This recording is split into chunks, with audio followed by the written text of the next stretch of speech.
Muy buenos días a todos. Sean todos bienvenidos a nuestro webinar Implicaciones legales ante la emergencia del COVID-19 en Costa Rica, organizado por Arias, la firma legal de Centroamérica. Arias es una firma legal única en la región, con 7 oficinas que se extienden desde Guatemala a Panamá. Contamos con un equipo sólido, especializado y con amplia experiencia en más de 33 áreas de práctica. A la fecha, nuestro equipo está conformado por 35 socios y más de 140 abogados a nivel regional. Somos reconocidos por los directorios legales más grandes a nivel mundial, posicionándonos como una firma de referencia en Centroamérica. Este webinar, vale la pena recalcar, lo estamos realizando desde nuestras respectivas casas de habitación con el fin de poder acatar las recomendaciones del Ministerio de Salud y del Gobierno de la República. El día de hoy, sus panelistas serán don Víctor Manuel Garita, socio de nuestro Departamento de Litigio y Arbitrajes, Carolina Soto, socia del Departamento de Derecho Laboral, Carolina Flores, socia del Departamento de Impuestos y Planeación Fiscal, y Ligia Alfaro, igualmente asociada del Departamento de Impuestos y Planeación Fiscal. Sean todos bienvenidos nuevamente. Les voy a explicar un poco cómo va a ser la dinámica. Nuestros 4 panelistas van a tener un espacio para exponer la información relevante y después vamos a pasar a evacuar sus consultas y dudas al respecto. Las preguntas que ustedes tengan, las inquietudes, dudas, las pueden escribir en la sección que van a encontrar en la herramienta GoToWebinar abajo a la derecha, en donde dice preguntas. Ahí pueden ir escribiendo las preguntas en el transcurso de la charla, no hay ningún problema. Y al final yo las voy a estar leyendo y cada panelista la va a estar contestando.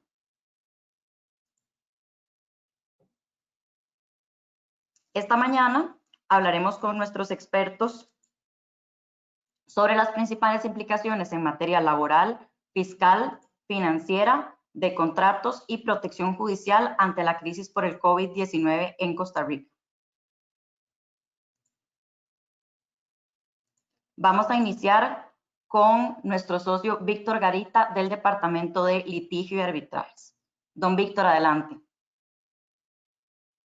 Muy buenos días a todos los participantes y el agradecimiento por unirse a este esfuerzo de compartir con nuestros clientes, amigos interesados en estos temas.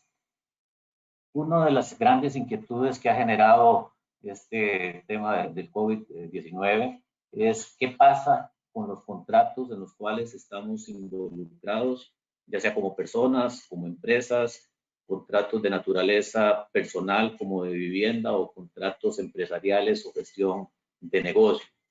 Y la inquietud es absolutamente válida por cuanto suscribimos contratos cuando estábamos en condiciones de cumplirlos y ahora enfrentamos circunstancias que nos ponen ante la disyuntiva y ante la situación casi inminente de un altísimo riesgo o posibilidad de incumplimiento. El tema se inicia con una disposición legal que existe en nuestro Código Civil de que el contrato es ley entre las partes, es decir, lo que uno suscribe en un contrato se vuelve obligatorio y de obligado cumplimiento.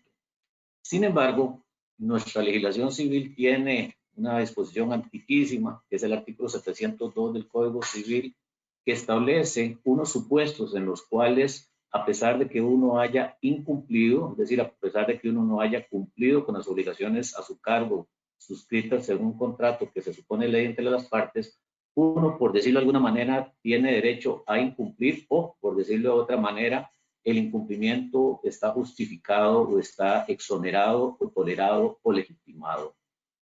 Uno de estos eventos es el denominado el evento de fuerza mayor. La fuerza mayor corresponde a un evento que, de acuerdo a nuestra ley y a la jurisprudencia, se debe considerar que es imprevisible, es inevitable, es decir, no podemos abstenernos a los efectos que produce ese efecto y tiene que tener un elemento que llamamos exterioridad, es decir, ese evento no puede devenir de nuestras acciones, de nuestro desempeño, de nuestra conducta, de nuestro negocio. Tiene que venir por decirlo de alguna manera, de afuera hacia adentro. En este contexto, es bien claro que el COVID-19 en estas circunstancias puede ser considerado una causa de fuerza mayor y por lo tanto una causa eximente de responsabilidad.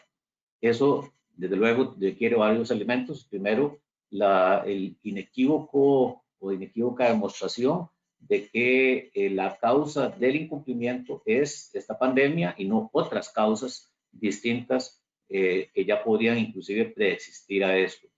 Que el obligado fue diligente, es decir, hizo todo el esfuerzo necesario para prever y anticipar y hasta cierto punto evitar la situación, pero no pudo lograrlo. Pero de luego también esto tiene que ser un análisis caso por caso. Ahora, en adición a estas normas de carácter general, podemos encontrar otras normas en situaciones específicas, ya como por ejemplo la contratación administrativa. Y esto evidentemente tiene que ver con aquellas personas o empresas que pudieran en estos momentos estar bajo una relación contractual con la administración pública. El artículo 214 de la Ley de Contratación Administrativa establece la posibilidad de que la administración pueda unilateralmente rescindir, digámoslo, terminar los contratos cuando se dan algunos de esos supuestos. Uno de ellos, el caso de fuerza mayor que anteriormente mencionábamos. Y en ese contexto, la Procuraduría General de la República, en línea con lo que anteriormente mencionaba, considera que es fuerza mayor un hecho imprevisible, irresistible y ajeno a la empresa del responsable y que no puede ser considerado como parte de los riesgos, comillas, normales de la empresa. Es decir, tiene que ser un evento extraordinario y ajeno. El administrado también tiene posibilidad de alegar esta causa de incumplimiento, por ejemplo, para pedir la suspensión del plazo en un contrato administrativo o pedir la suspensión del contrato. En algunos de esos supuestos, el administrado que sea víctima, entre comillas, de una suspensión por parte de la administración puede tener derecho inclusive a ser exonerado, perdón, a ser reconocido e indemnizado con daños y perjuicios. Es importante que en estos casos se requiere el consenso de la administración y el administrado para lograr la aceptación de la fuerza mayor como causa para suspender el plazo del contrato o el contrato, o lo contrario, eso podría convertirse en una situación de carácter discutible o controvertido. Pasándonos a otro tema que es el contrato de arrendamiento. La Ley General de Arrendamientos Urbanos no establece ningún supuesto que regule expresamente la fuerza mayor como eximente del pago. Más bien todo lo contrario, dice que una de las obligaciones típicas del arrendatario es pagar la renta. Curiosamente, se consideran otros casos de fuerza mayor, como por ejemplo cuando el arrendatario pierde la posibilidad de usar el bien o el local que es objeto del arrendamiento por destrucción u otras. La gran pregunta que se plantea en estos casos es si ante la ausencia de la Ley General de Arrendamiento de la causa mayor, de la fuerza mayor, perdón, como supuesto de incumplimiento, podría traerse a colación el artículo 702 del Código Civil, que es una norma general de los contratos, para aplicarla a los contratos de arrendamiento. En el contexto que estamos, todas estas preguntas y posibilidades se convierten en temas retadores y definitivamente expuestos a interpretaciones que pueden derivar de la creación de jueces que, por ejemplo, permitan decretar el desahucio, pero tal vez no el reclamo, el pago de las obligaciones. Definitivamente, la opción recomendable para los propietarios, para los desarrolladores y para los arrendatarios es buscar una solución consensuada, negociada y conciliada para resolver este problema.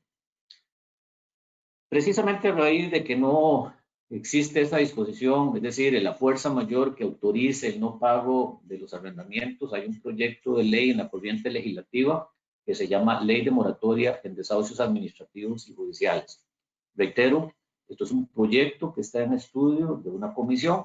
No sabemos el destino final que va a tener, pero orienta hacia dónde se está, digamos, canalizando los esfuerzos legislativos para buscar soluciones legales a esto. Este proyecto de ley básicamente establece que si una persona física demuestra que fue despedida o desempleada, que está económicamente afectada por la crisis sanitaria económica, o una persona jurídica demuestra que ha recibido menos utilidades de las que usualmente recibe, puede abstenerse de pagar 3 meses del impuesto, perdón, de la renta, y en ese caso el propietario del arrendante no puede presentar la solicitud de desahucio. En este caso particular, lo que establece este proyecto es que las sumas dejadas de pagar durante ese plazo, como se verá en la filmina que sigue, deberán ser acumuladas en los siguientes meses de vigencia del contrato. Pasándonos ahora a la parte regulatoria puramente financiera, me parece que es vital que todos comprendamos que hay un esfuerzo regulatorio importante que permite a todos los deudores y a los bancos entrar en unos procesos de readecuación de los préstamos con las entidades financieras en condiciones de agilidad y flexibilidad que logren o permitan readecuaciones rápidas y eficientes en favor de los deudores y que no afecten innecesariamente la viabilidad y la estabilidad de las entidades financieras. Por ejemplo, que se logren estos acuerdos sin afectar el récord de crédito de los deudores, sin obligar a las entidades a hacer más reservas de la cuenta. Se impuso una flexibilización realmente dramática e importante para la readecuación de las formalizaciones, para la formalización de las readecuaciones sin muchos de los requisitos que usualmente se exigían para hacer este tipo de readecuaciones. El análisis de la capacidad de pago, que tenía unos estándares muy altos, se ha disminuido para permitir o aceptar la realidad de que en estos momentos las condiciones de pago para todos los deudores es relativamente baja. Y finalmente, a las entidades financieras se les ha aliviado los indicadores que las valoran hasta cierto punto, que las juzgan, para que tengan la posibilidad de recibir de alguna manera el impacto negativo de esta crisis, pero sin perder su condición de regularidad y estabilidad. Pasándonos finalmente al último tema, ¿qué pasa si no logro readecuar mis préstamos? ¿Qué pasa si no logro consenso para alegar la fuerza mayor? ¿Qué pasa si no logro suspender los contratos sobre la base de la fuerza mayor? Bueno, ahí la opción y el camino cambiaría un poquito de rumbo para buscar entonces una protección judicial a través, por lo menos los más conocidos, de 3 mecanismos inmediatos que le permitirían a un deudor, a una parte, recurrir a un mecanismo de tutela para preservar el funcionamiento de la empresa mientras pasa esta situación de crisis. Una es la denominada administración por intervención, es decir, este es un proceso que se solicita a un juez que le dé protección a una empresa bajo la premisa de que es una empresa importante, relevante y que es viable financieramente en su negocio, excepto por circunstancias especiales, como por ejemplo el COVID-19, que de momento no le permitiría cumplir sus obligaciones. Igualmente está la posibilidad de lo que se denomina un convenio de acreedores. Más bien esto es una propuesta del deudor para los acreedores para acordar la manera en cómo se van a lograr el pago de sus obligaciones. Y por último, por supuesto, la menos deseada de todas, la posibilidad en el evento de que ninguna de las opciones anteriores funcione, declaratoria de quiebra, que implicaría ahí sí anticipadamente la terminación de la actividad empresarial, la terminación o muerte, por decirlo de alguna manera, de la empresa y la entidad jurídica y un proceso ordenado para liquidar los activos en función de los acreedores. En resumen, ¿qué experiencias de carácter general o conclusiones de carácter general se pueden tomar a partir de estas experiencias? En primer lugar, creo que es un esfuerzo sano en estos momentos revisar nuestros contratos para ver qué condiciones y términos tienen en términos de readecuaciones, ajustes de precios y cosas similares. Anticipar cuáles son las vías por medio de las cuales en el evento de estar en una situación de incumplimiento podemos llegar a un acuerdo. La conciliación o la mediación, el arbitraje, opciones judiciales, y desde luego fortalecer la capacidad negociadora entre las partes buscando puntos de interés común y de solución común. Y finalmente, tener claro anticipadamente cuál sería la vía ante el evento de que estos acuerdos no se logren. Muchas gracias. Muchas gracias a don Víctor Garita. Ahora pasamos a escuchar a Carolina Soto, nuestra socia del Departamento de Derecho Laboral. Muchas gracias, Catalina, y buenos días a todos los participantes. Para mí, pues realmente es un gran agrado poder aportar un granito de arena en este proceso en el que todos llevamos, en relación principalmente a las dudas que puedan surgir a partir de temas laborales. Voy a iniciar conversando un poco en relación a las medidas que tanto el gobierno como la administración pública han tomado en relación a seguridad social. En este caso en particular, la Caja Costarricense del Seguro Social ha tomado la decisión de posponer las gestiones de cobro de deudas por morosidad o retención indebida por cuotas de seguridad social, tanto a los patronos como a los trabajadores independientes, que son aquellos profesionales liberales que ejercen su profesión hasta el 30 de junio del 2020. En este caso particular, son personas tanto físicas como jurídicas que ya se encontraban morosas y cuyas gestiones de cobro se estaban tramitando y por lo tanto, como les indicaba, van a suspenderse o posponerse.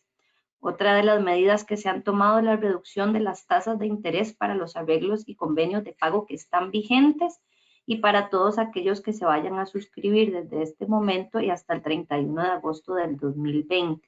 Es importante que tomemos en consideración esta información porque más adelante veremos cómo puede impactar para solicitar algunas autorizaciones ante el Ministerio de Trabajo.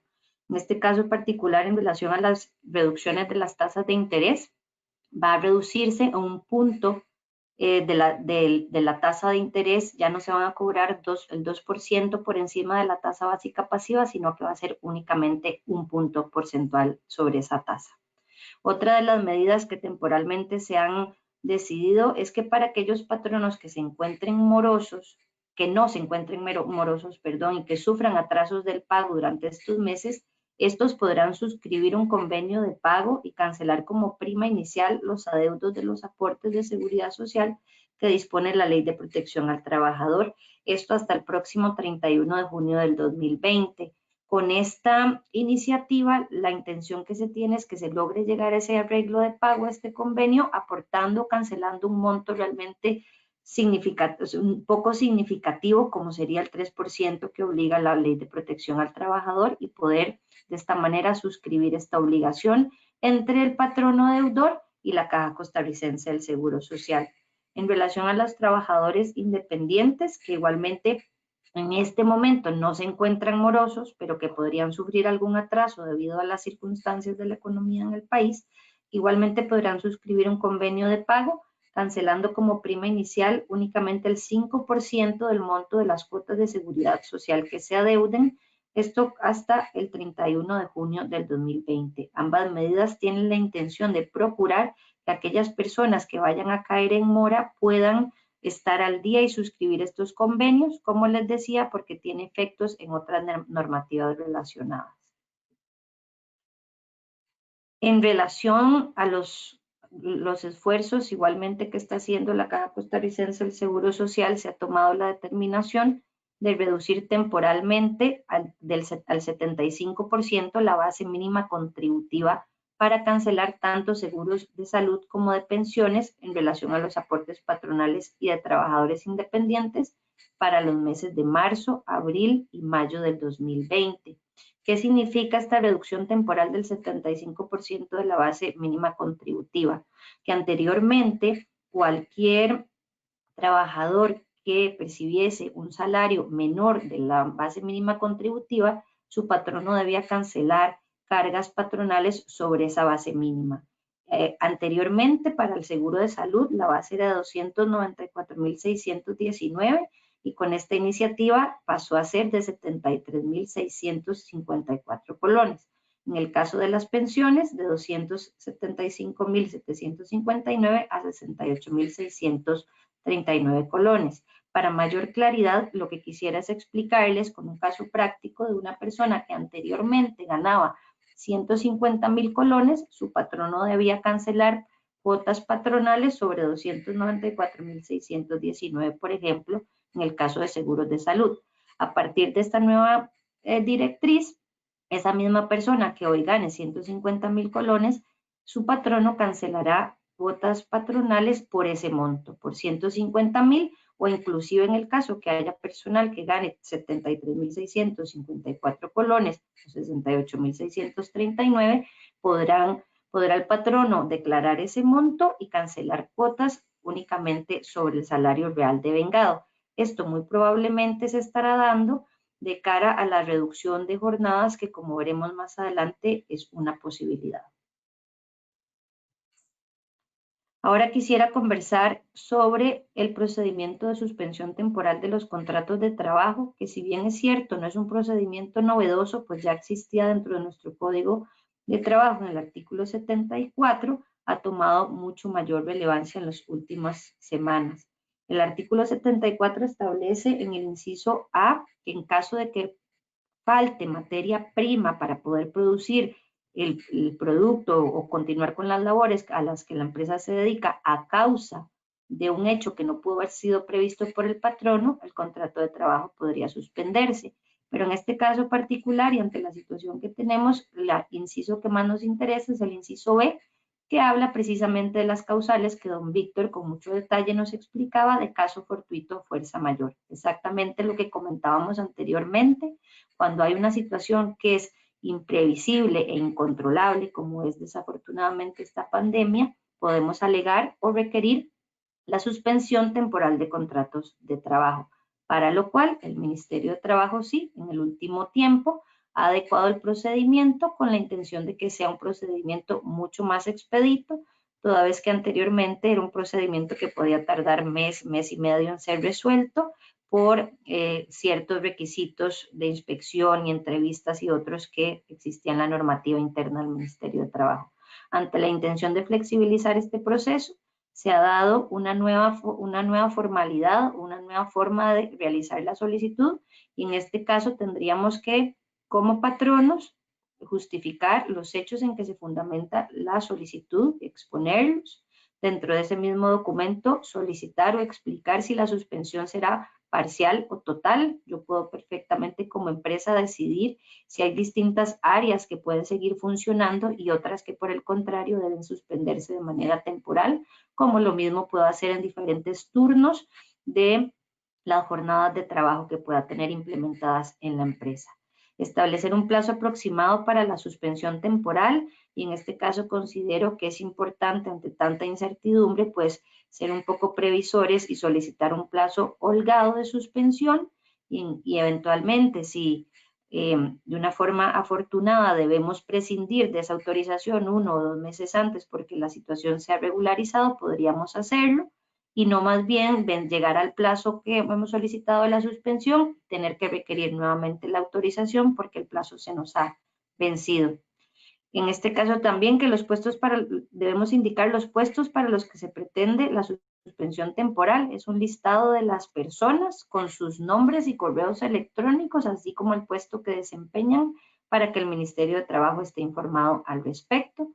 La dirección de correo electrónico que vamos a establecer para notificaciones, toda vez que el Ministerio de Trabajo ha decidido facilitar la presentación de esta solicitud por medios digitales, un correo electrónico que sea facilitado y establecido para estos efectos y de igual manera la autorización o la resolución final de esta solicitud sería notificada mediante el correo electrónico que para estos efectos se señale.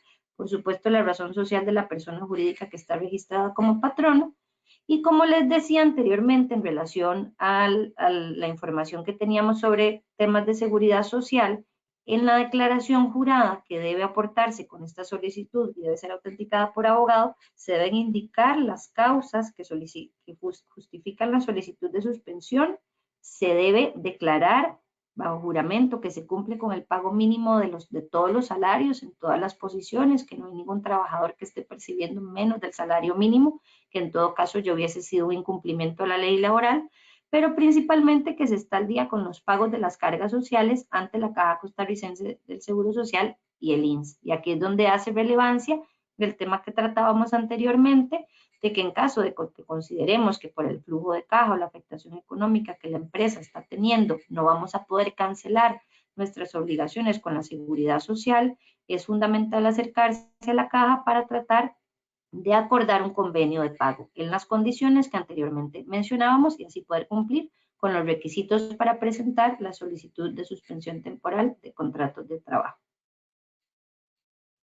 Finalmente, Un tema que se ha tornado sumamente relevante y que es totalmente novedoso, es una normativa que no existía hasta la fecha y que fue recientemente aprobada en los últimos 4 o 5 días, inclusive su reglamentación, es la aprobación de la Ley de Autorización de Reducción de Jornadas de Trabajo ante la Declaratoria de Emergencia Nacional. Esta autorización debe gestionarse ante el Ministerio de Trabajo y puede solicitar que las jornadas de trabajo sean reducidas hasta un 50%, toda vez que se logre demostrar que los ingresos de las compañías han sido afectados hasta un 20% de sus ingresos. El patrono podrá reducir a partir de esta demostración hasta un 50% el número de horas de la jornada de trabajo ordinaria. Esto quiere decir que si tengo una persona trabajando tiempo completo, la puedo contratar ahora a medio tiempo, o si tuviera una persona a medio tiempo, podría reducir su jornada en un cuarto de tiempo.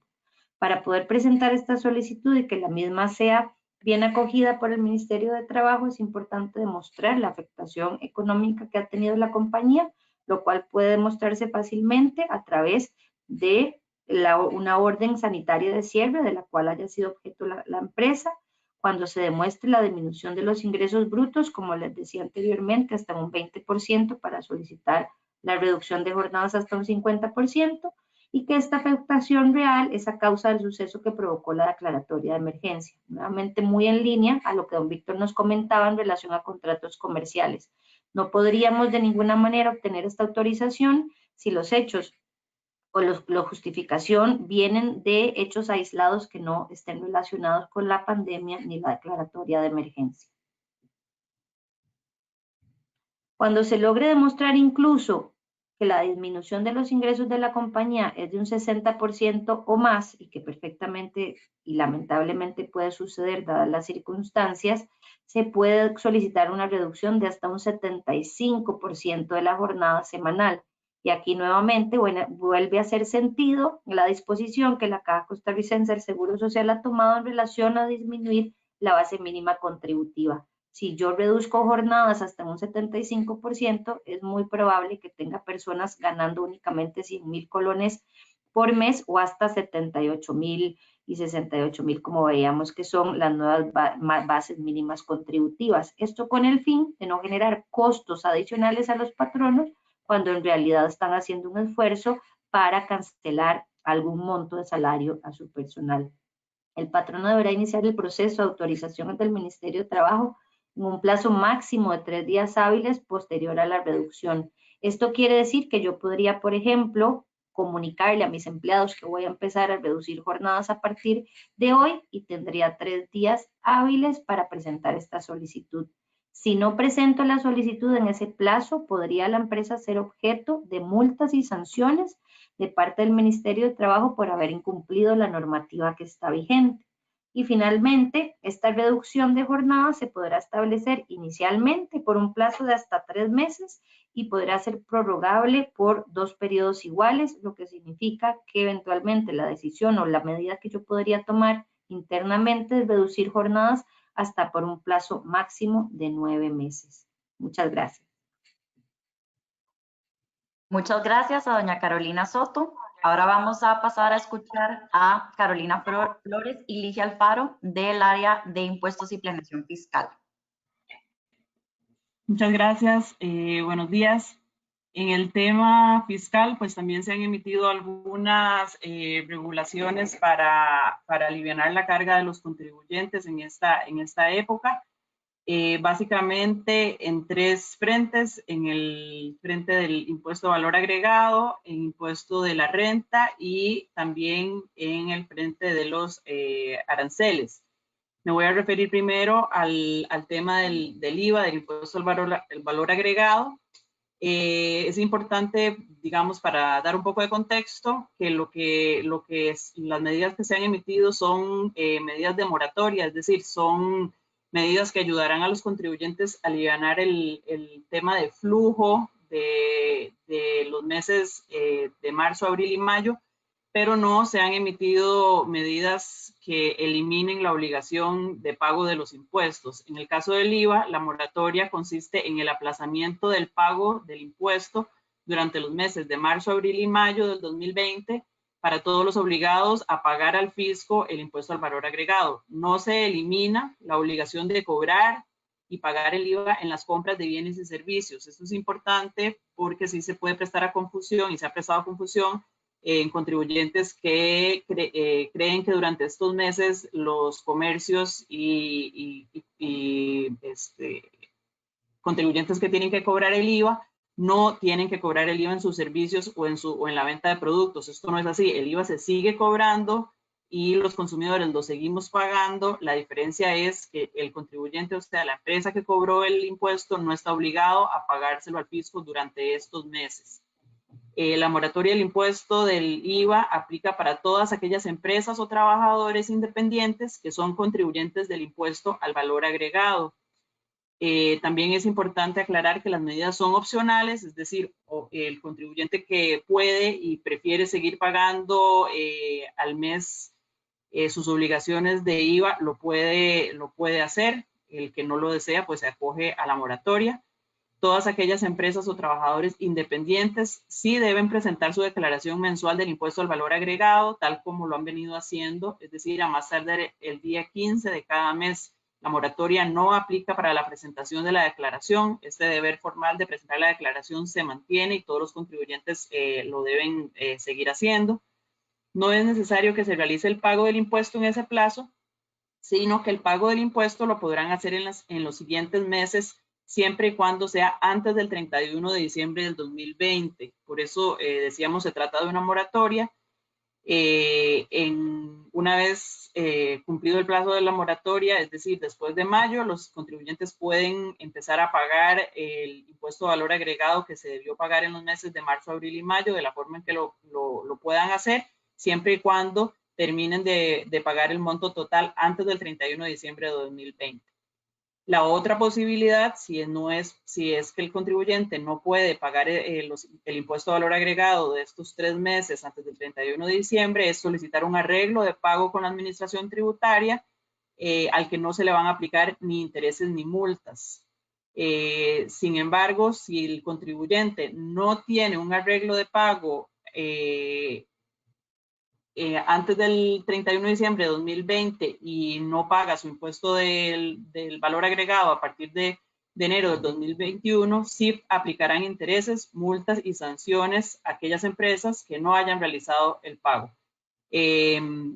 Aquí lo que tenemos es un calendario ejemplificando el tema de la moratoria, es decir, el periodo que comprende la declaración del IVA en marzo, desde el 1 de marzo a 31 de marzo. Se tiene que presentar la declaración porque esa obligación se mantiene a más tardar el 15 de abril y la fecha máxima de pago de la declaración del IVA sería, en todos estos casos, ya dijimos, el 31 de diciembre.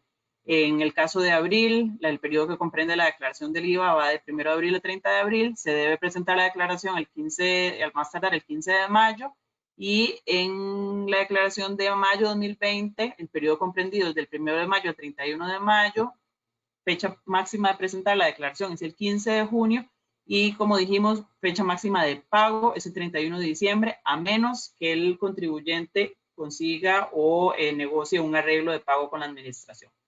¿Cómo se puede obtener un arreglo de pago con la administración? La administración tributaria tiene que emitir un reglamento en donde va a determinar las disposiciones respectivas a los arreglos de pago. Eso todavía no ha sucedido. Otra duda que normalmente se presenta es si se opta por aplazar el pago, ¿se tienen que cancelar intereses y multas? Y la respuesta es no, siempre y cuando el pago se realice antes del 31 de diciembre o se haya hecho un arreglo de pago con la administración tributaria. Si el pago se hace posterior a la fecha y no se cuenta con arreglo de pago, ahí sí los contribuyentes estarán sometidos a intereses, multas y sanciones. La moratoria aplica a partir de la declaración del IVA del mes de marzo, como dijimos, y termina con la presentación de la declaración del mes de mayo, la cual debe presentarse a más tardar el 15 de junio del 2020. En cuanto al tema del IVA en arrendamientos, que merece una mención especial, el tratamiento es un poco distinto. Ahí sí es el único caso de venta de un servicio que el IVA no se debe cobrar. Es decir, el único de los casos en el que efectivamente el IVA se deja de pagar es en el caso de los contratos de arrendamientos. La exoneración del IVA aplica a arrendamientos comerciales y consiste en que el arrendador no cobre el 13% correspondiente al IVA al arrendatario por los meses de abril, mayo y junio de 2020. Esta exoneración les aplica a las personas o empresas que mantienen arrendamientos comerciales siempre y cuando el arrendador y el arrendatario se encuentren inscritos en el Registro Único Tributario de la Dirección General de Tributación, en el régimen general o en el régimen especial agropecuario. Es decir, ambos, tanto arrendador como arrendatario, tienen que estar inscritos para que puedan aplicar esta exoneración. ¿Cómo afecta esto en la aplicación del crédito fiscal del arrendador y del arrendatario? En el caso del arrendador, la Administración Tributaria debe emitir todavía también un reglamento en donde va a determinar las disposiciones específicas a los créditos fiscales para el arrendador, ya que en ese caso de aplicar las reglas generales durante los meses de exención, el arrendador perdería el derecho al crédito fiscal por las compras de bienes y servicios relacionados con esta actividad. Pero ese reglamento todavía no ha sido emitido y pues les en cuanto se emitan los reglamentos para ver cómo es que van a funcionar los temas, digamos, pendientes de definir. En el caso del arrendatario, durante los meses de exención, donde no se le sea cargado el IVA, pues no tendría derecho a ese crédito fiscal, puesto que no hubo ningún impuesto pagado. Sin embargo, no pierde el derecho de aplicarse otros créditos fiscales por la adquisición de bienes y servicios relacionados con la actividad económica. Otro de los temas en los que se ha emitido regulación es el tema del impuesto de la renta y de eso se va a referir Ligia Alfaro. Gracias, Carolina. Pues bueno, como lo comentábamos, otra de las medidas que aprobó el gobierno fue la eliminación de los pagos parciales de renta. ¿A quiénes aplica esta eliminación de los pagos parciales? Aplica a todos aquellos contribuyentes del impuesto sobre la renta a las utilidades, excepto aquellos con periodo fiscal especial autorizado y que deban declarar y pagar la totalidad del impuesto sobre la renta a las utilidades en los meses de abril, mayo o junio del 2020. ¿Cómo aplica esta eliminación de los pagos parciales? Como ustedes bien saben, trimestralmente los contribuyentes deben de realizar pagos parciales al impuesto sobre la renta a las utilidades, como un adelanto al pago de este impuesto. La moratoria lo que viene a hacer es eliminar la obligación de realizar el pago por el trimestre que corresponde a los meses de abril, mayo y junio del 2020, por lo cual los contribuyentes no deberán realizar el pago parcial en estos meses, según les correspondería de acuerdo a su periodo fiscal. Así, si por ejemplo yo tengo un periodo fiscal ordinario que en su momento terminaba septiembre, ahora ya, bueno, como saben, termina diciembre, pero bueno, el segundo pago parcial del año me correspondería hacerlo en junio del 2020. No obstante, siguiendo lo dispuesto en la Ley de Alivio Fiscal, no tengo que hacer ese segundo pago parcial en junio de este año. ¿Esta eliminación aplicaría a otros impuestos sobre la renta y retenciones? No. No aplicaría a otros impuestos sobre la renta, como por ejemplo al impuesto sobre la renta de capital mobiliario, inmobiliario o al de ganancias de capital o a otras retenciones. Únicamente va a ser aplicable al pago parcial relacionado con el impuesto sobre la renta a las utilidades. Otra de las medidas que se adoptaron fue la moratoria en los aranceles. ¿A quiénes les aplican? Les aplica a todos aquellos importadores que se encuentran inscritos debidamente en el Registro Único Tributario de la Dirección General de Tributación. Aplica de igual forma que la moratoria en el IVA es optativa, por lo que los contribuyentes podrán elegir si desean aplicarla o no. ¿Qué es lo que implica esta moratoria?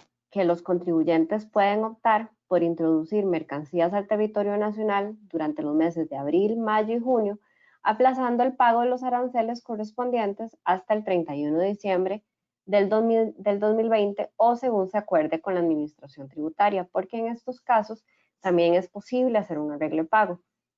Como bien lo mencionaba Carolina, a la fecha todavía no se han establecido las disposiciones de cómo hacer la solicitud de ese arreglo de pago. Si se optara por la moratoria en aranceles, no se deben cancelar intereses y multas siempre y cuando el pago se realice antes del 31 de diciembre o se haya convenido una fecha distinta en un arreglo de pago con la administración tributaria. En términos generales, el gobierno definió en la ley que estas medidas podrían prorrogarse por un mes más si así lo consideran necesario. A grandes rasgos, estas son las medidas implementadas por el gobierno para hacer frente a la emergencia por el COVID-19 en Costa Rica. Muchas gracias a todos. Se doy la palabra nuevamente a Catalina para continuar con este webinar.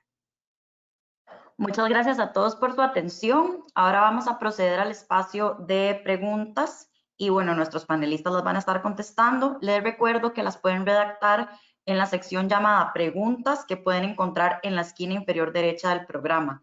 Nada más vamos a estar atendiendo preguntas escritas. Yo las voy a estar leyendo y ellos las van a estar contestando. Entonces, los micrófonos van a seguir silenciados, los de todos los asistentes, y solamente vamos a responder las preguntas que estén escritas.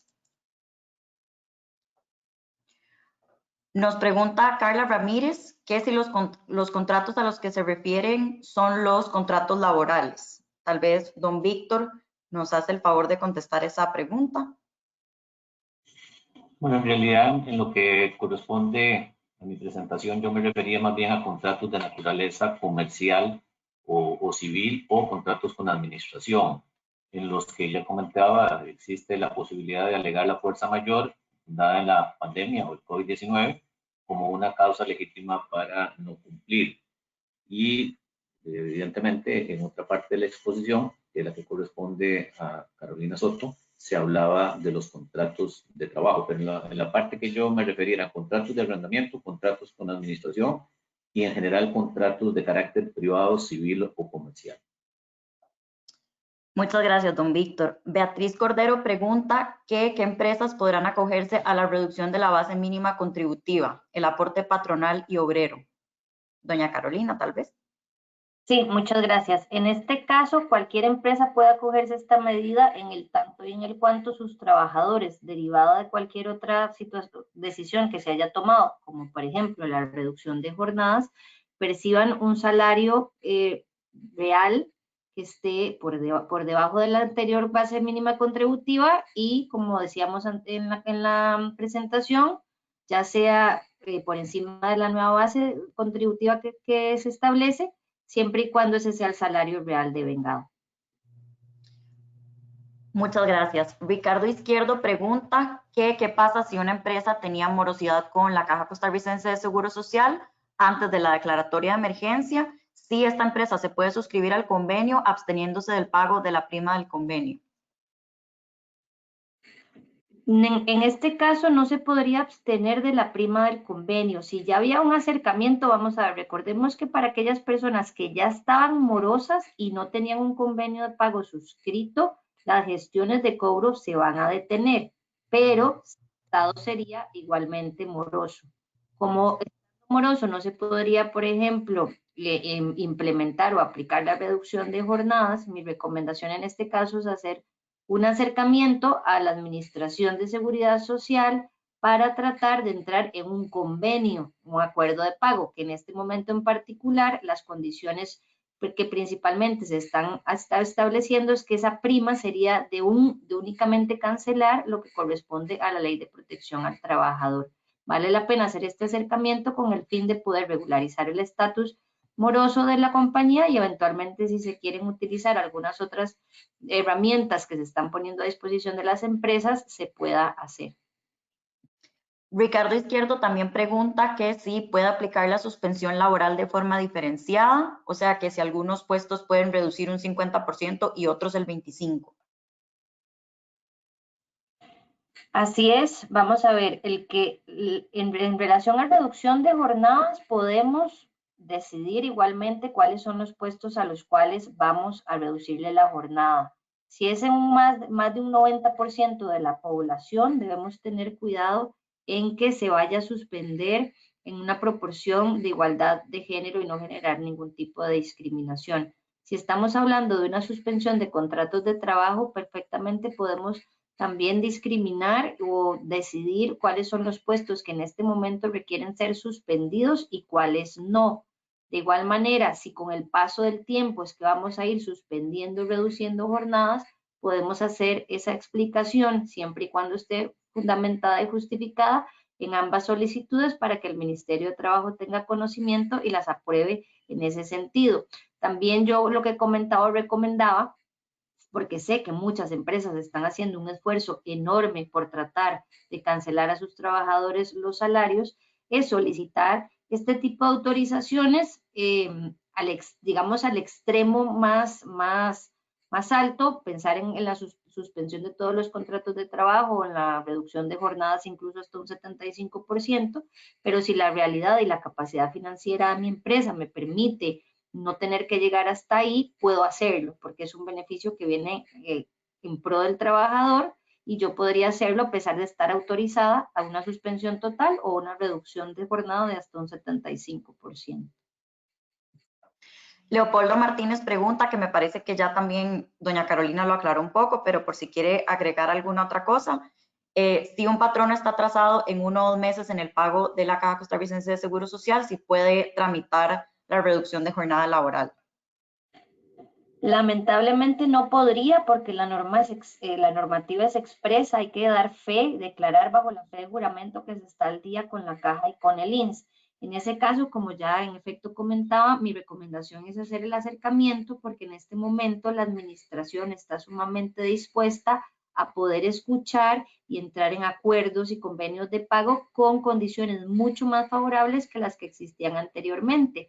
Podría ser que una empresa se encuentre hoy morosa y no ha podido suscribir un convenio de pago porque anteriormente los requisitos, incluso de cancelación de prima, eran mucho más exigentes que lo que son ahora. Por lo tanto, mi recomendación es definitivamente hacer ese acercamiento, claro está, con esa capacidad de pago de al menos lo que está exigiendo en este momento la normativa interna de la Caja. Juan Pablo Barrios pregunta que si el plazo para cumplir la obligación de las compañías que clasifican como inactivas de registrarse ante tributación directa también se aplazó.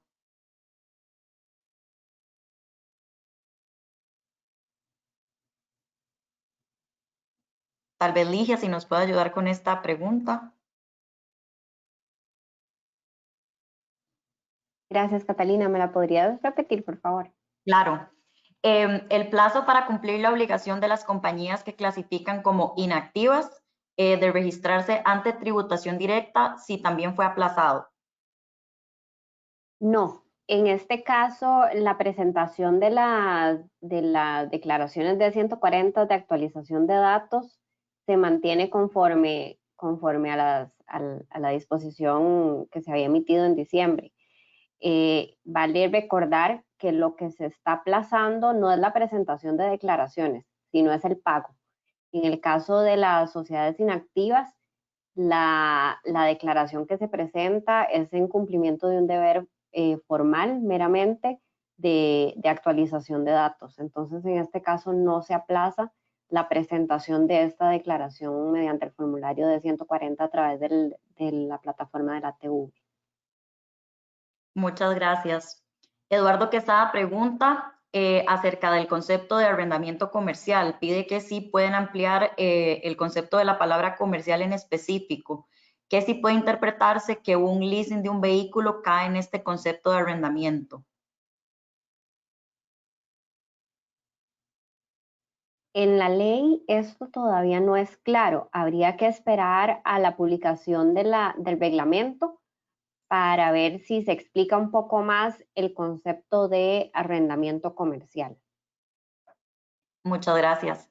Eduardo Quesada igualmente pregunta del impuesto al valor agregado en arrendamiento, que para esta exoneración temporal si se verá algún cambio en la versión 4.3 de factura electrónica y que en cuál casilla se debe indicar a la hora de facturar.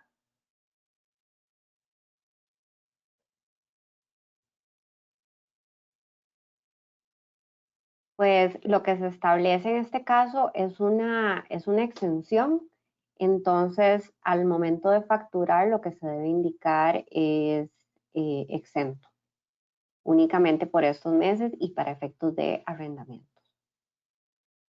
Perfecto. Pregunta Roberto Artavia, si mi empresa es aprobada por el Ministerio de Trabajo para reducir jornadas laborales al 50% porque nuestros ingresos brutos bajaron en un 30%, pero luego en unos meses caen los ingresos aún más, si él puede en ese momento pedir una modificación para nuevamente reducir jornadas, pero ahora al 25%. Y si los bajan y luego suben y vuelven a bajar, si él puede modificar las jornadas sucesivamente o una vez modificadas se quedan de esta forma hasta el final.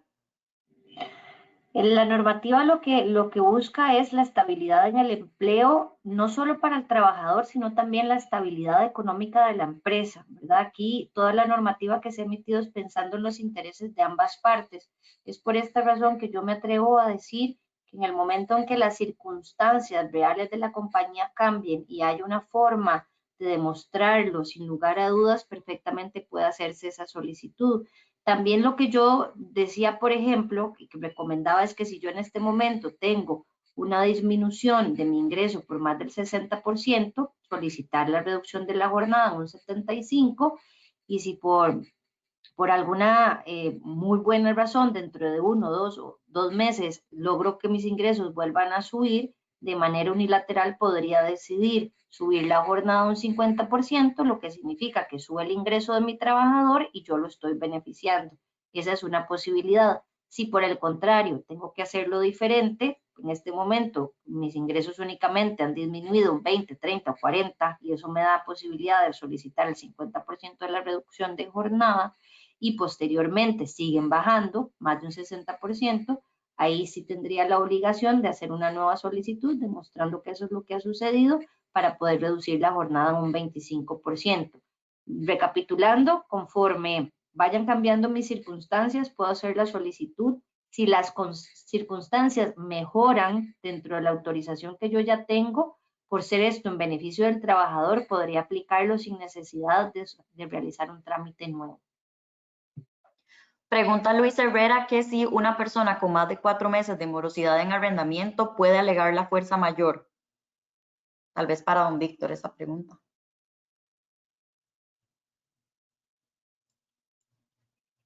En principio, no.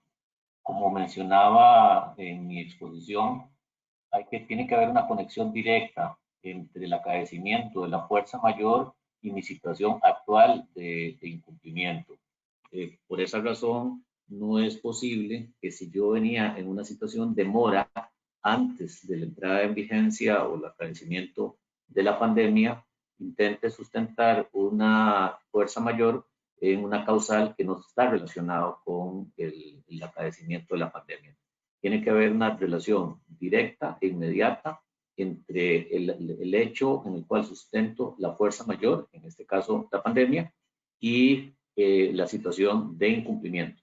Si ya esa situación de incumplimiento venía para atrás, no podría utilizar la causa mayor para justificar esos, situaciones de incumplimiento. El proyecto de ley específicamente, inclusive menciona que si yo incumplo y pago la renta en los meses de abril, mayo y junio, el propietario, el arrendante, el desarrollador no me puede desahuciar.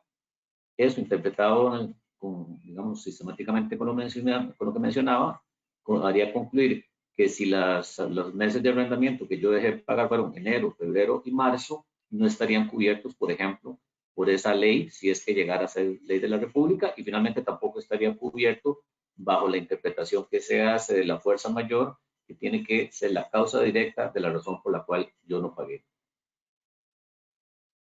Juan Pablo Barrios pregunta sobre la ley del Banco Central sobre declaración de registro de transparencia y beneficiarios finales. Pregunta que si hay alguna modificación en los plazos por el COVID-19.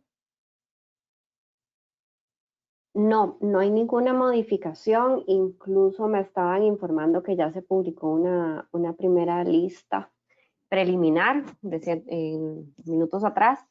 La obligación se mantiene, hay tiempo para presentarla hasta el 31 de marzo sin tener ningún recargo, sin ninguna multa. A partir del 1 de abril y hasta el 30 de abril se aplicará un 50% de las multas y a partir del 1 de mayo ya aplican todas las sanciones, incluyendo que el registro público no va a tramitar ningún documento y aquellas sociedades que no han presentado el registro de beneficiarios, por lo cual les recomendamos que lo presenten. Quedan 5 días todavía para que lo puedan presentar en tiempo y sin ninguna sanción. Leonel Hidalgo pregunta que qué pasa si se pide el acuerdo del 50% de pago, pero el negocio tuviera que cerrar, si se puede pedir la suspensión total. Creo que también doña Caro ya lo había aclarado, pero por si quiere agregar algo más.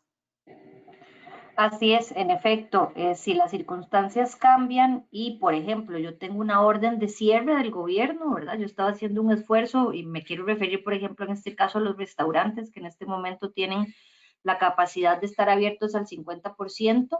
Si hubiese una orden de cierre, por ejemplo, esa sería la justificación para solicitar la suspensión temporal de los contratos de trabajo, a pesar de que anteriormente tuvieran una jornada reducida, por ejemplo. Walter Paniagua consulta sobre las empresas bajo el régimen de zona franca que nacionalizan materia prima para ventas locales.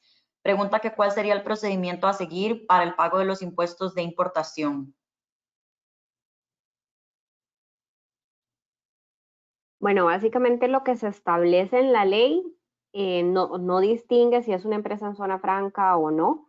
Lo que se indica es que el pago de las aranceles se podrá hacer posteriormente, de igual forma hasta el 31 de diciembre. Esperemos a ver si tal vez el reglamento especifica un poco más cómo es que va a funcionar ya a nivel práctico. Juan José Pereira consulta sobre la reducción de jornada laboral. Pregunta si debe presentar la declaración jurada ante un notario y luego enviarla digitalmente al Ministerio de Trabajo o si debe ir personalmente al ministerio. Y también pregunta que si con solo presentar la declaración jurada es suficiente para reducir la jornada. Sí, el trámite está tratando de ser lo más simple posible y menos formal, precisamente para también acatar todas las normas e instrucciones de aislamiento social, y por eso el Ministerio de Trabajo ha puesto a disposición del público una dirección de correo electrónico. Esta declaración jurada no es necesario tan siquiera que sea ante notario público, puede ser perfectamente una declaración jurada en papel de la compañía, membretado, y que sea debidamente autenticada por un abogado.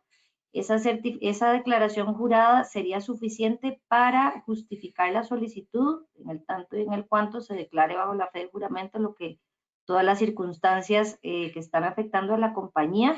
E igualmente, si se quisiese, puede hacerse acompañar de una certificación de contador público autorizado en relación a la afectación que los ingresos de la compañía han sufrido en este tiempo, en relación o en comparación al mes calendario del 2020 versus el mes calendario del 2019. La norma es clara en indicar que es una cosa o la otra.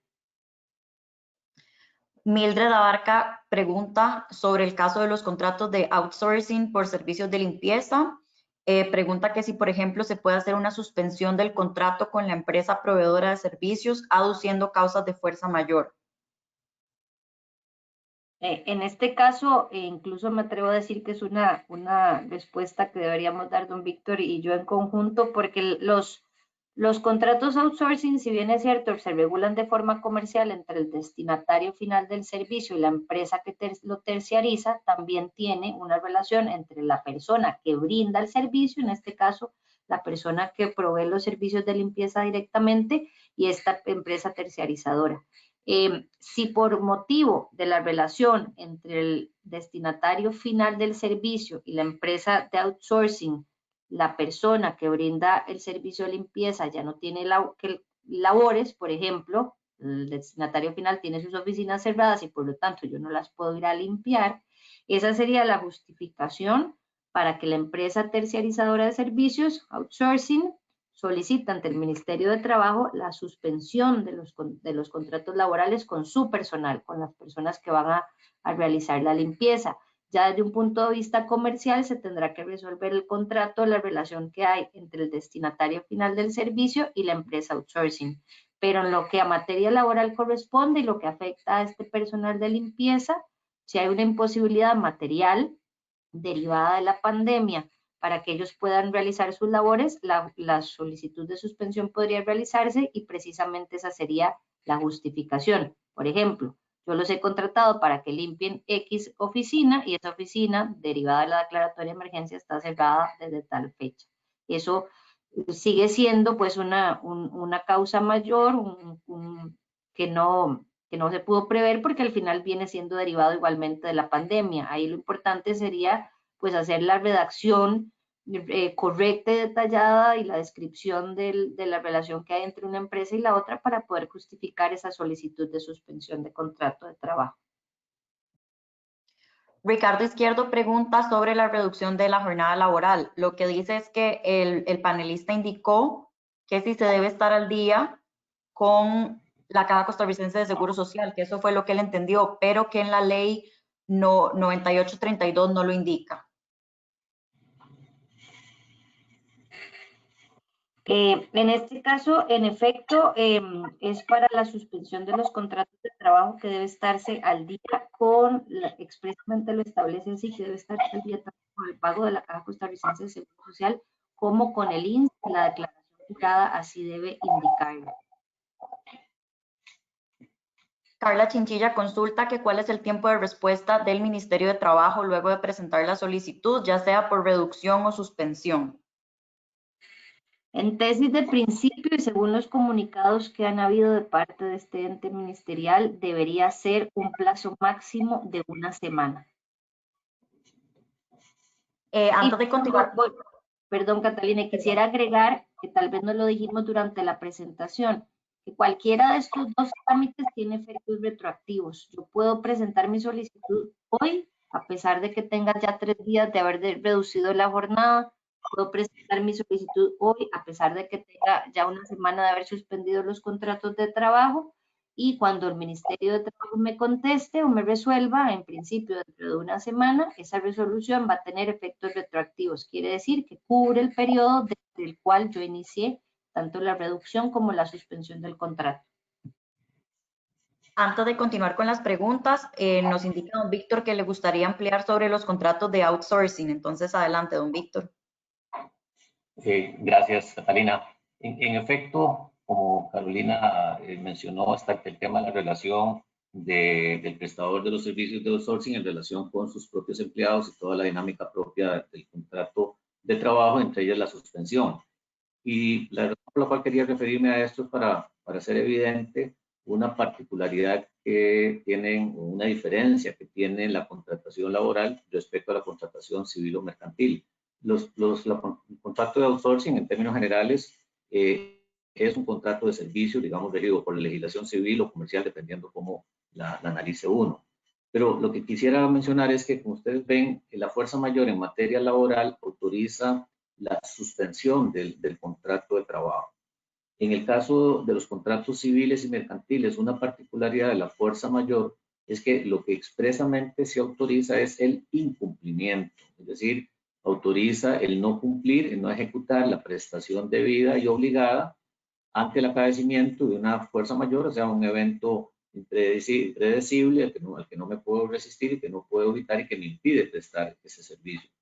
Una de las limitaciones que tiene el tema de la fuerza mayor en la contratación civil o mercantil es que en sentido estricto se habla de que me autoriza a no cumplir, pero en sentido estricto, y a diferencia de lo que sucede en los contratos laborales, no me autoriza ni dice expresamente que lo que puedo es suspender el contrato, ¿verdad? Entonces, en el caso de un contratante propietario, contrató un servicio de outsourcing para que le limpiaran oficinas, el edificio, el restaurante o el bar que ya está cerrado, en mi criterio, tiene la posibilidad de alegar la fuerza mayor como una situación para no cumplir con el contrato, es decir, no pagarle al prestador de los servicios de outsourcing esos servicios porque simplemente no hay nada que limpiar ni nada que darle mantenimiento. El tema de la comilla suspensión es un tema no resuelto expresamente por nuestra legislación, como sí lo está en materia de carácter laboral. Muchas gracias, don Víctor. Alexander Mora consulta acerca de la moratoria del IVA. Pregunta que si esto se debe pagar al dueño del inmueble o si las empresas pueden dejar de pagarlo también. ya que el dueño del inmueble puede no pagarlo por ahora. En el único caso que no se paga el IVA es en los contratos de arrendamiento. Para todos los demás servicios, compras de servicios o de bienes, la factura tiene que seguir viniendo con IVA. El pagador sigue pagando el IVA y la única diferencia es que el comercio que está, digamos, actuando como agente retenedor de ese impuesto en ese momento no lo tiene que enterar al fisco en ese mes, sino que tiene hasta el 31 de diciembre del 2020 para pagarlo. Pero sí, digamos, el IVA sigue aplicando y se sigue pagando en todas las compras de bienes y servicios, excepto en arrendamientos, y la única diferencia es que la empresa no la tiene que pagar a la administración tributaria. Verónica González pregunta desde El Salvador que si nosotros estamos aplicando la suspensión de contrato por fuerza mayor, que si se tiene que pedir alguna autorización. Dice que allá en El Salvador opera automáticamente y en los casos de los trabajadores que quieran que en este periodo se les paguen y hacer uso de las vacaciones. Bueno, y menciona que ahí también se aprobaron decretos ejecutivos dando estabilidad en este tiempo de emergencia a los mayores de 60 años, además de los trabajadores con enfermedades crónicas incapacitantes. En este caso en particular para Costa Rica, la autorización de suspensión de contrato de trabajo debe solicitarse, la misma no se da de oficio e igualmente debe justificarse, que si bien es cierto, estamos ante un hecho público y notorio de la afectación que la pandemia está teniendo a todo lo largo del territorio nacional y principalmente en el sector de salud y productivo, debe solicitarse y demostrarse. En relación a la suspensión de contratos de trabajo, no se ha establecido ninguna normativa particular de protección para ningún empleado con alguna condición particular. Lo que sí ha sucedido para casos de reducción de jornada de trabajo, donde la normativa expresamente indica que las personas trabajadoras en estado de embarazo o de lactancia no van a poder sufrir de esta reducción de jornada, y si eventualmente la reducción de jornada se aplicase para más del 90% del personal, debe tenerse muy en cuenta que debe darse de manera proporcional entre los distintos géneros que conformen la población de fuerza laboral. Únicamente estas serían las normativas que están en este momento vigentes en nuestro país. Leonel Hidalgo consulta, únicamente voy a leer la pregunta porque ya fue contestada. ¿Qué pasa si el negocio se acoge a pagar el 50% del salario, pero dentro de la marcha, dentro de un mes tuviera que cerrar, que si puede acogerse a la suspensión total del contrato de trabajo? Esto ya fue contestado. Voy a proseguir con la pregunta de Ricardo Izquierdo, que dice que el requisito de estar al día con la Caja Costarricense del Seguro Social solo está incluida la ley 42.248, el artículo 1, pero en la ley 98.32 no lo indica. No sé si doña Carolina. Así es, en efecto, y si en algún momento genera alguna confusión, pues por supuesto que pido disculpas. El requisito para estar al día en la Caja y en el INSS es única y exclusivamente para temas de suspensión de contratos de trabajo. La nueva normativa recientemente publicada en relación a la suspensión, en efecto, no lo establece de esa manera. Consulta Priscila Vargas, si los procedimientos administrativos en contra de las empresas por cobro de cuotas se suspenden temporalmente. Perdón, ¿podrías repetir la pregunta? Claro. Pregunta si los procedimientos administrativos en contra de las empresas por cobro de cuotas se suspenden temporalmente. Así es. Durante un plazo de los próximos 3 meses esas gestiones no van a avanzar, diciéndolo de alguna otra manera, pues van a congelarse, y una vez que este plazo termine van a volver a tomar pues el curso normal de cualquier otro trámite administrativo de cobro, pero por el momento estarán suspendidas todas las gestiones de cobro. Eduardo Quesada pregunta sobre los ingresos en arrendamientos y en función del formulario D104. Consulta si esos ingresos se muestran como ingresos exentos. Me parece que ya Ligia lo había contestado, pero igual si quiere agregar algo más.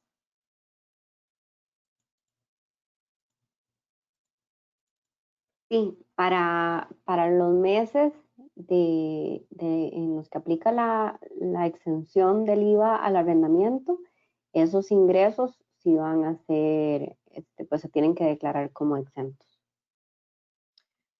Joaquín Richley consulta si es posible que una empresa reduzca sus horas de trabajo solamente para una cierta cantidad de empleados. Así es, en el tanto y en el cuanto esté justificado, perfectamente puede hacerse de manera parcial o puestos en específico. Ahí lo importante sería nuevamente justificar esa decisión, y es muy importante que incluso la ley lo establece, que tengamos siempre en cuenta que nunca uno de los criterios de selección para reducir una jornada a unos empleados y a otros no vaya a ser un criterio subjetivo que pueda generar discriminación. En este momento lo más importante es poder seleccionar aquel personal cuyas labores no se están requiriendo, ya sea la totalidad de su jornada o incluso en la totalidad de sus funciones, y justificar la solicitud con base en esos criterios objetivos y razonables. Consulta Nubia Gutiérrez si se pierde algún derecho con el teletrabajo. Absolutamente ninguno. El teletrabajo es una modalidad de la contratación de empleo. Además, es una modalidad que en este momento está siendo promovida e incentivada por el gobierno de la República para generar el aislamiento social. Durante el teletrabajo, tanto las obligaciones como los derechos de los trabajadores se mantienen totalmente vigentes, y esto es muy importante que no lo pierda de vista ninguna de las partes de la relación de empleo, tanto el patrono como el trabajador. Se está sujeto a jornadas, se está sujeto a un régimen disciplinario, se está sujeto a todas las funciones que se deben desarrollar, y de la misma manera se es titular de derecho a vacaciones, aguinaldo, salario, horas extra y demás derechos que se puedan derivar de una relación de empleo en circunstancias regulares donde se va a desarrollar la función en las instalaciones de la empresa. El teletrabajo no exime de ninguna de esas obligaciones ni tampoco exime de ninguno de esos derechos. Pregunta Fernanda Liner si se puede presentar desahucio por falta de pago de meses anteriores, no debido al COVID. Tal vez don Víctor que nos ayude con... La respuesta es, desde el punto de vista del propietario, el arrendante, es sí puede presentar un desahucio con base en la causal de falta de pago, si esa falta de pago se produjo con anterioridad al COVID. Mencionaba que uno de los requisitos para poder utilizar la fuerza mayor como causa eximente de la obligación y el cumplimiento es que el evento de fuerza mayor sea el hecho que activó la imposibilidad del incumplimiento. Si el incumplimiento se produjo por causas anteriores, no puede usar el beneficio de esa excusa legal para justificar el incumplimiento. Consecuentemente, el propietario arrendante al que le incumplieron o ya le incumplían el arrendamiento antes del COVID-19 podría y tendría derecho a presentar el desahucio por falta de pago. Gracias, don Víctor. De nuevo pregunta Fernanda. Dice que ya lo consultaron, pero que no pudo escuchar la respuesta sobre los arrendamientos. Si es posible plantear desahucios por falta de pago no debido a la emergencia. Disculpe, esta era la misma pregunta anterior, es que la volvió a poner. Hay otra pregunta de Fernanda sobre el IVA. Sobre qué sentido tiene la moratoria de no pago dentro del mes siguiente si lo van a percibir.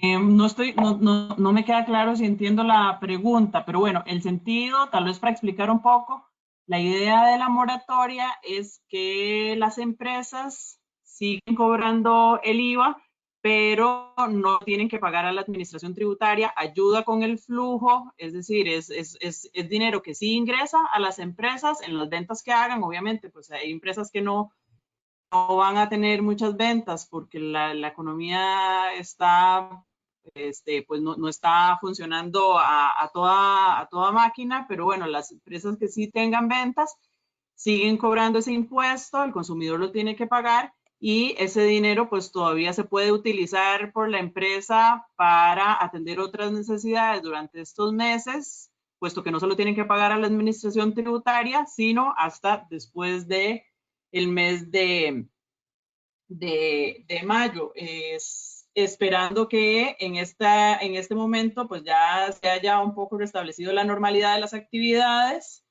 y las empresas estén en ese momento ya laborando normalmente y puedan pues incrementar sus ventas.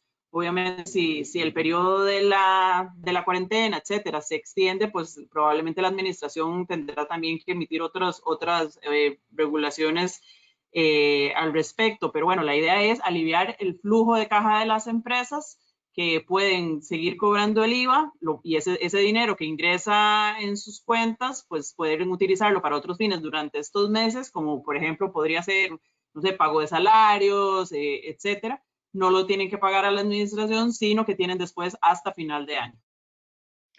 Le doy la palabra a don Víctor, que le gustaría ampliar sobre el tema. Sí, quería ampliarlo en el contexto de la observación que hice yo en mi presentación sobre el tema de readecuación de deudas. Mencioné que el sistema regulatorio financiero ha emitido una serie de reglamentación y disposiciones y directrices de carácter general conducentes a facilitar la readecuación de los préstamos existentes por parte de los deudores. Evidentemente, una de las razones fundamentales es porque es previsible que el flujo de caja de las empresas se vea afectado ante la realidad, como explicaba Carolina, de la contracción y recesión en que va a entrar probablemente la economía en general y en particular el consumo.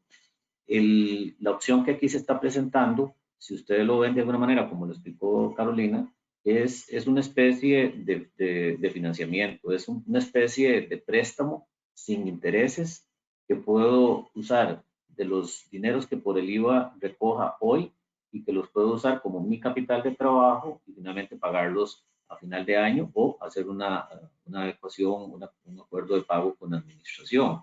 Digamos que esto es una alternativa o una herramienta más a toda la posibilidad de flexibilización que sí existe en readecuación de créditos. Eso significa que si yo tengo un crédito que tengo que estar pagando intereses y el servicio de la deuda y aportes a principal y estoy afectado en los flujos, primero puedo ir ante la entidad financiera a buscar una readecuación de esa deuda para que me postergue el pago de ese principal y esos intereses, por ejemplo, al final o en la cola de los meses de pago, con lo cual se me alivia claramente el flujo. Pero además de eso, al no tener que pagar el IVA y sigo captando IVA, voy a tener ahí un financiamiento adicional, no por vía del banco, no por vía de la readecuación del préstamo, sino por vía del fisco costarricense que está diciendo, recoja usted esa plata, úsela como capital de trabajo, eso sí, me la devuelve antes del 31 de diciembre. O sea, es una alternativa para no tener que recurrir a deuda bancaria financiera o a readecuación o ambas cosas. Muchas gracias. Voy a proceder a leer la última pregunta. Consulta Alexander Mora que qué sucede si un colaborador solicita licencia para atender a un familiar que tiene COVID-19.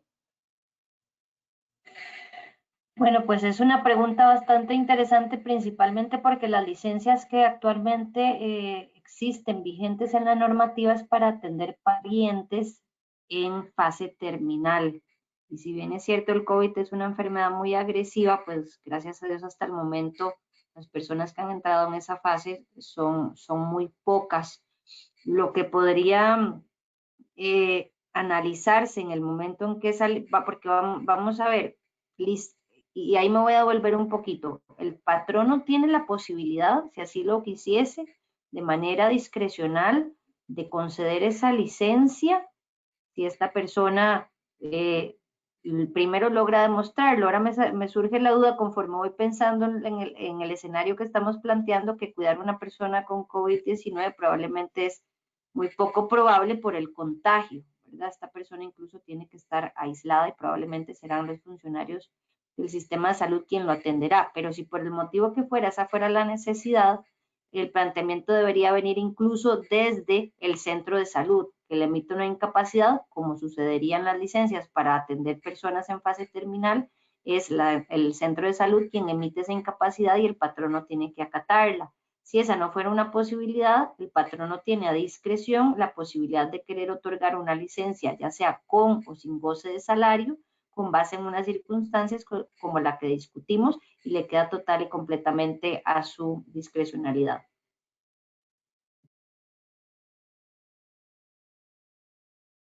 Muchas gracias a nuestros 4 panelistas por toda la información que nos compartieron el día de hoy y por haber evacuado esta gran cantidad de dudas.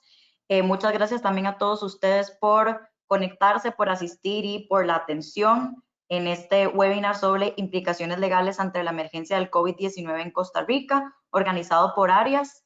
En caso de que hayan quedado consultas adicionales o que surja alguna duda posterior a este espacio, pueden contactarlos al correo electrónico que ven en la pantalla, específicamente el de Costa Rica, para poder responderles de forma más directa. Bueno, y de nuevo, muchísimas gracias por su atención y esperamos tenerlos en futuras actividades que organicemos. Buen día para todos.